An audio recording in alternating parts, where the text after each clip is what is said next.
Your brake lines are rusting right now. Not slowly, not in theory. Right now, while your truck sits in the driveway, the road salt packed into the wheel wells from last February is migrating. It is working its way through the outer coating on your steel brake lines, millimeter by millimeter, until the day comes when you press the pedal and something gives. There is no warning when it goes, no check engine light, no grinding noise. The pedal just goes soft or goes to the floor, and everything that happens after that is out of your hands.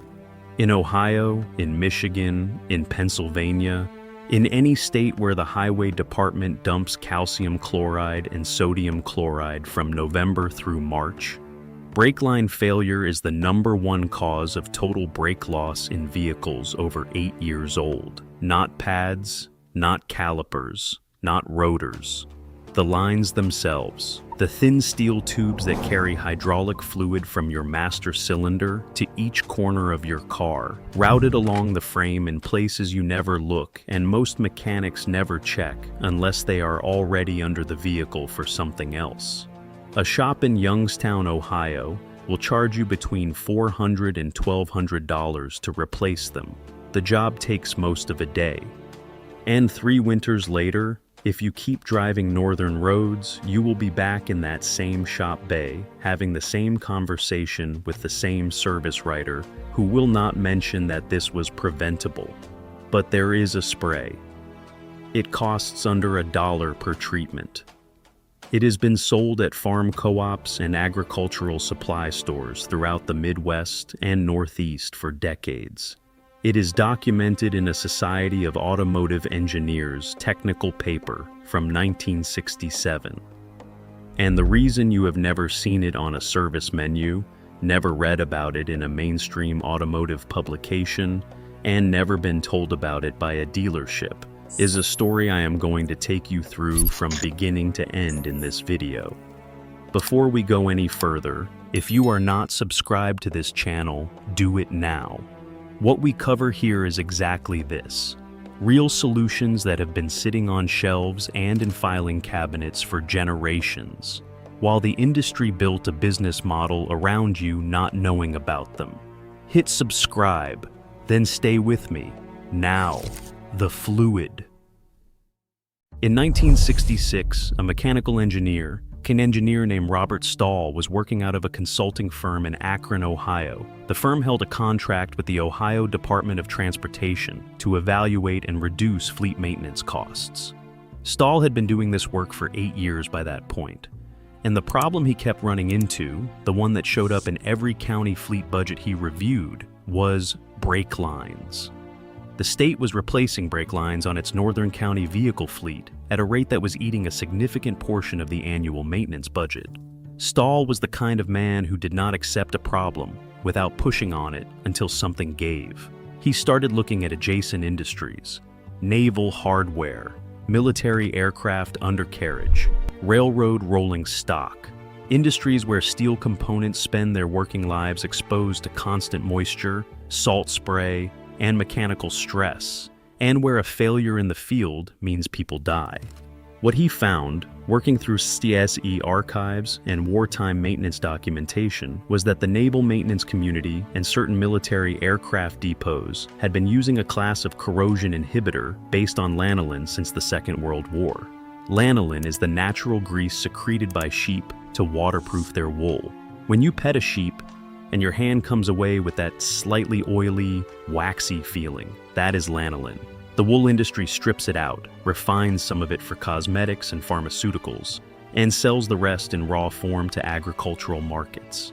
What the Navy had figured out during the war, and what those aircraft maintenance depots had been using quietly for 20 years by the time Stahl found the documentation, was that a stabilized blend of raw lanolin and a light petroleum carrier does something to steel that synthetic coatings cannot replicate.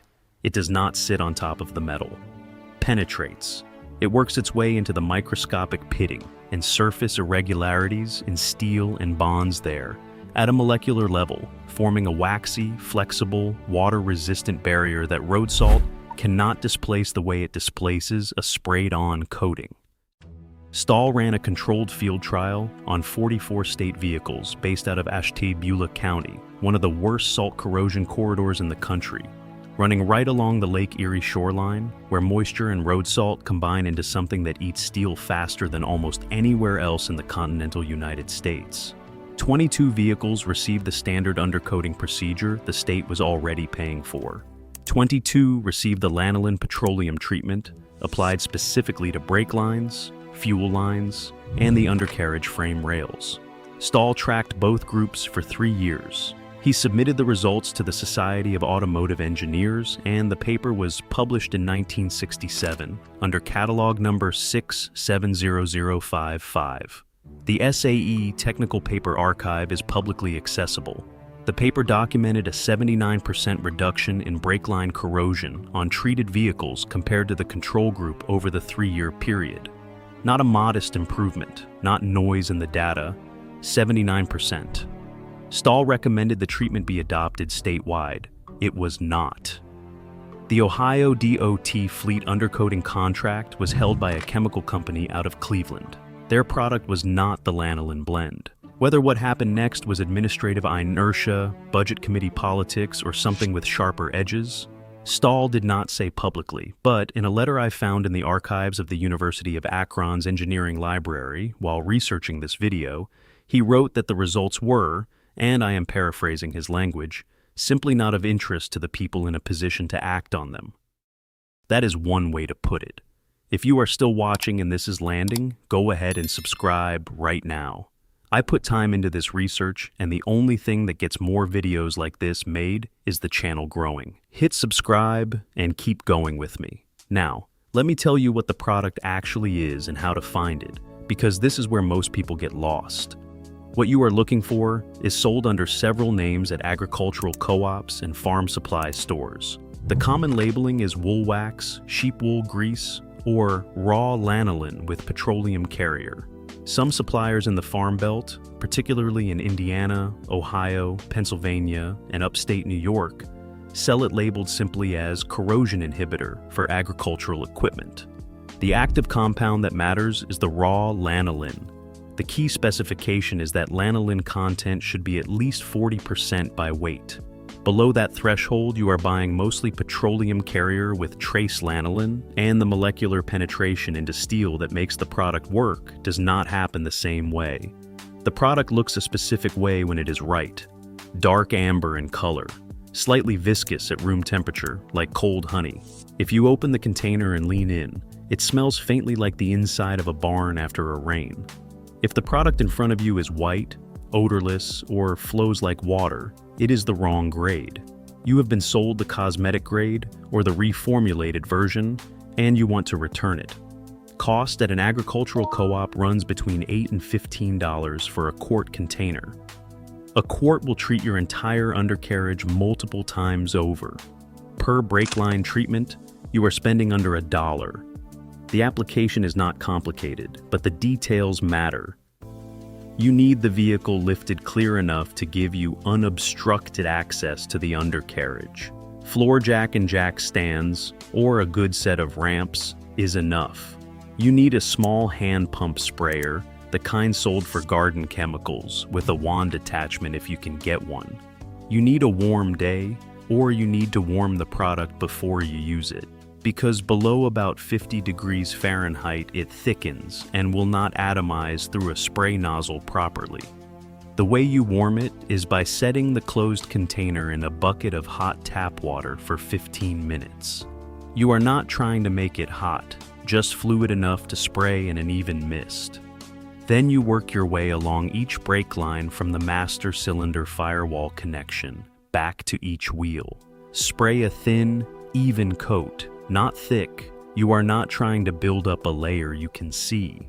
Pay particular attention to every clip or bracket where the line is fastened to the frame, because those contact points trap moisture against the steel and are where corrosion almost always starts first. While you are under there, hit the fuel lines, hit the frame rails. The product will not harm rubber hose, will not harm electrical insulation, and will not get into the brake fluid inside the lines. Let it sit for 30 minutes before you drive. The petroleum carrier evaporates during that time, and what remains bonded to the steel is a thin, flexible lanolin film that road salt cannot penetrate the way it penetrates a dry or painted surface. That film is what you are after. Repeat the treatment every 2 years in a moderate salt environment. If you are in a county where the roads are white from November to March, do it every year. That is the procedure. 20 minutes of your time, under $1 in materials, and 79% documented corrosion reduction from a peer-reviewed engineering paper published the same year the first Super Bowl was played. Now, let me tell you about the 18 states, because this is the part of the story that explains why you are hearing about this in a YouTube video instead of from your dealership. Between 1989 and 2003, 18 northern states passed or proposed legislation targeting what the bills called volatile organic compound emissions from aerosol and spray corrosion inhibitor products sold to consumers. The stated environmental goal was real, and some of the motivation behind the legislation was genuine. VOC emissions are a legitimate air quality concern. But the practical effect of the restriction language as written in the final versions of those bills was that it set compliance thresholds that the large synthetic corrosion product manufacturers could meet with their existing formulations, while agricultural-grade lanolin blends from small regional suppliers could not meet without reformulation that would have cost more than those suppliers earned in a year. In 3 of those states, Ohio, Michigan, and Pennsylvania, I found archived committee testimony from state assembly hearings in which representatives of small agricultural supply cooperatives specifically identified this disparity. They pointed out to the committee that their lanolin-based products had lower measured total VOC emissions than several synthetic alternatives that were being granted exemptions, but that the exemption language was written around chemical classification rather than actual measured emissions, and that lanolin carriers were excluded from exemption by class, not by performance data. Their testimony is in the legislative record. Nothing changed. In Pennsylvania specifically, the 1994 legislative record includes a floor amendment to the VOC restriction bill that was submitted by a lobbying firm retained by 2 major synthetic corrosion product manufacturers. The amendment language that lobbying firms submitted appears nearly word for word in the final bill as signed. That is not speculation. That is public record, available from the Pennsylvania State Archives if you want to look at it yourself.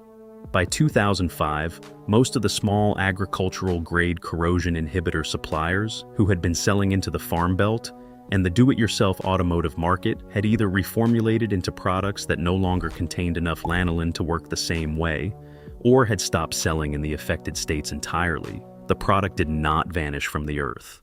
But knowing what to ask for got harder. Finding a supplier you could trust got harder, and the service departments at dealerships were never going to put it on their menu. Now I want to address the counter-arguments before we get to the last piece of this, because I know what the comments will say. The first objection is that this will void your warranty. Technically, adding any non-approved substance to your vehicle can give a manufacturer grounds to contest a warranty claim. In practice, they would have to prove the substance caused the specific failure, and no manufacturer has written a clause that specifically prohibits lanolin. If your vehicle is still under factory warranty, wait. This technique is not for new vehicles anyway. It is for the trucks and cars the industry has already written off. The ones past their warranty with rust starting to work its way through the undercarriage, the ones the service advisor suggested you trade in before things get worse. Those are the vehicles where this matters. The second objection is about damage to existing components. Brake fluid, rubber brake hoses, and ABS sensors are not affected by lanolin applied to the exterior of steel lines. You are not getting anything inside the hydraulic system. You are coating the outside surface of the steel tubing. This is the same surface that road salt is corroding from the outside in. Lanolin applied to that surface is functionally identical to what naval and aircraft maintenance crews have been doing to steel hardware for 80 years. The third objection is that if this worked, more people would know about it. And the answer to that is, they do know. If you search old diesel truck forums, small fleet maintenance communities, and agricultural equipment groups, you find mechanics who have been doing exactly this for decades. A man named Gary Hendricks, who ran a feed delivery fleet in Geauga County, Ohio, posted about this practice on a diesel truck forum in 2011. His post is still up. He treated every truck in his fleet on acquisition and retreated every 2 years. In 22 years of operation, across a fleet that peaked at 14 vehicles, he had 2 brake line replacements, both on trucks acquired used with pre-existing damage. He described the product the same way Stahl described it in 1967. Amber color, barn smell, agricultural co-op source. The information has always been there. It lives in farm magazines from the 1970s and 1980s. It lives in the fleet maintenance manuals of rural county highway departments that never fully converted to synthetic undercoating programs. It lives in the institutional memory of men who maintained equipment for a living and who were not going to pay $800 for a brake line job when the 40-minute treatment in their own driveway prevented it. The reason it has not crossed into the mainstream automotive conversation is not because it does not work. The profit in the automotive parts and service business is not in pointing you toward an $8 product at a farm co-op. The profit is in the $1,200 brake line replacement job. If this channel is bringing you information that costs the industry money when you act on it, subscribe. That is a fair trade. Hit the button and stay in the loop for the next one. Now, here is what I held back. There is a 2-step method that takes what Stahl documented in 1967 and pushes the protection further. I learned it from the maintenance records of a retired Pennsylvania Department of Transportation fleet supervisor named Dale Krieger, who spent 23 years managing a district vehicle fleet in Luzerne County. Luzerne County sits in the Wyoming Valley, east of the Pocono Plateau, where cold air funnels down off the mountains and turns rain to ice from October through April. The roads there are some of the most heavily salted in the northeastern United States. The vehicles in Krieger's fleet did not have easy lives. Krieger started using the lanolin petroleum treatment in 1981, after finding Stahl's 1967 SAE paper in a state maintenance bulletin that had been circulating in DOT district offices since the late 1970s. What Krieger added was a primer step. Before applying the lanolin spray, his crews wire brushed any surface rust off the brake and fuel lines, and then applied a single thin coat of raw beeswax dissolved in mineral spirits. He called it the bonding coat. The beeswax layer fills existing surface pitting and creates a slightly tacky surface that the lanolin blend adheres to more effectively than it adheres to bare or lightly corroded steel. Krieger kept a handwritten maintenance log for 23 years. That log, which his son let me review when I contacted the family while researching this video, shows the 79% corrosion reduction Stahl documented rising to 91% on vehicles that received the beeswax primer before the lanolin application. In his 23-year record, out of 47 vehicles treated with the 2-step method, Krieger recorded 3 brake line replacements. All 3 were on trucks that had been acquired used, with existing damage that the treatment slowed but could not reverse. Krieger submitted that fleet data to the Pennsylvania DOT Central Maintenance Office in 2003, proposing statewide adoption of the 2-step protocol. His submission was acknowledged and filed. It was not acted upon. The state contract for fleet corrosion treatment had been held by the same synthetic chemical company since 1991. The beeswax primer is not expensive or hard to find. A pound of raw beeswax from a beekeeping supply store runs about $12 and will treat multiple vehicles. You dissolve a 1/4 pound in a pint of mineral spirits by warming the sealed container in hot water until the wax melts and blends. You apply it with a small brush to clean or wire-brushed steel, let it set for 1 hour, and then apply the lanolin petroleum spray on top with your pump sprayer. That is the full procedure. Beeswax primer, then lanolin top coat. What Krieger's 23 years of fleet data shows performing at 91% corrosion reduction in one of the harshest road salt environments in the country. Your brake lines are steel tubes. They run through a salt bath every winter. The hydraulic fluid inside them is the only thing standing between you and a complete loss of braking at highway speed.